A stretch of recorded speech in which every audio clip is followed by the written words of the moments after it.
President Trump strongly recommends women who are pregnant to not take Tylenol. He said yesterday that the use of acetaminophen during pregnancy, quote, can be associated with a very increased risk of autism. That was a quote. This is despite decades of evidence that it is safe.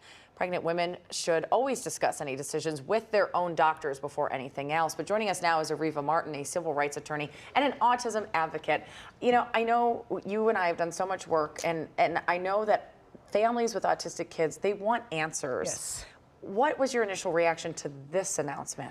I was very concerned about the announcement, particularly given, as you said at the top of the segment, the scientific evidence that has for decades, have not been able to make a conclusive finding of any causation between Tylenol and autism. Look, let me just be really clear. The autism community was very excited to see the Trump administration was interested in autism.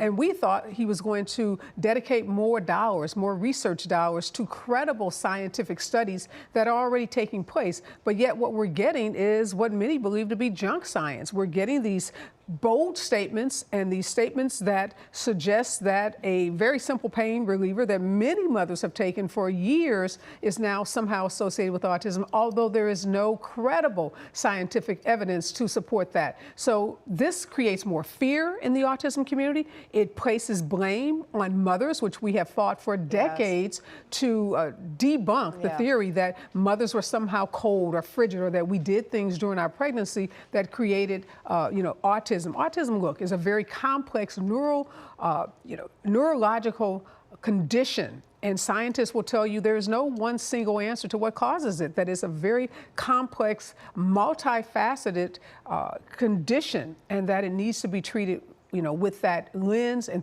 that context needs to be present at all times. Yeah, and I saw a lot of that, people saying, moms, do not blame yourself, yes. And also, we know that when you have a fever and you're pregnant, that can also increase miscarriage risk in the first trimester. So I've also seen pediatricians and OBGYNs saying, hold up here, we don't want women to then have these high fevers and not treat them. But let's talk about what we do know, what can influence the risk of autism. Well, what we know is sometimes the biggest causation of autism, from what the scientists say, and scientists right here at the University of California have been doing research on autism for decades.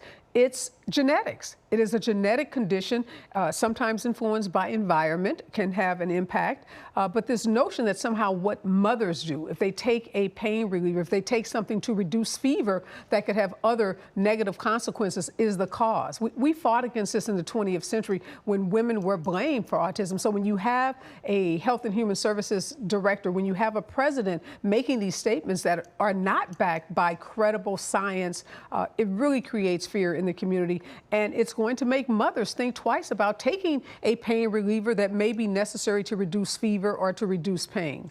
I think the concern I start having here is that we do have so many doctors pushing back on this today. You turn on any channel, you read any article, numerous doctors over and over saying this has not been the science for years and years. We're now getting all of this confusion.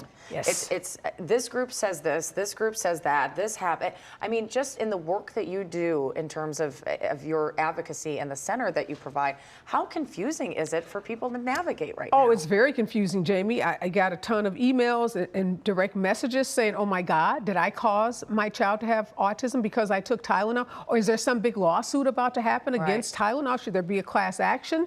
Because parents don't know. And so one of the things we want in the autism community is we want good science, we want consistency, we want evidence-based proclamations about autism, and we want money. We want resources to flow into credible scientific work that's being done. We want resources for families that need a diagnosis, that need interventions, that need treatment. Because one thing we do know is that early diagnosis and early intervention can make an incredible difference in the lives of an individual with autism. And what we're seeing is the opposite. We're seeing funding being cut for that kind of research, and funding being cut for those resources that are needed day to day to help a child or an adult live with autism. I do want to go back to something you said. Do you think there will be lawsuits against Tylenol, class action suits? Well, if you've been told that there's now somehow some evidence that Tylenol is the cause of your child's autism, why wouldn't there be? Why wouldn't Tylenol and the makers of Tylenol be held responsible? So I'm not sure if the Trump administration had that in mind when they made that statement yesterday.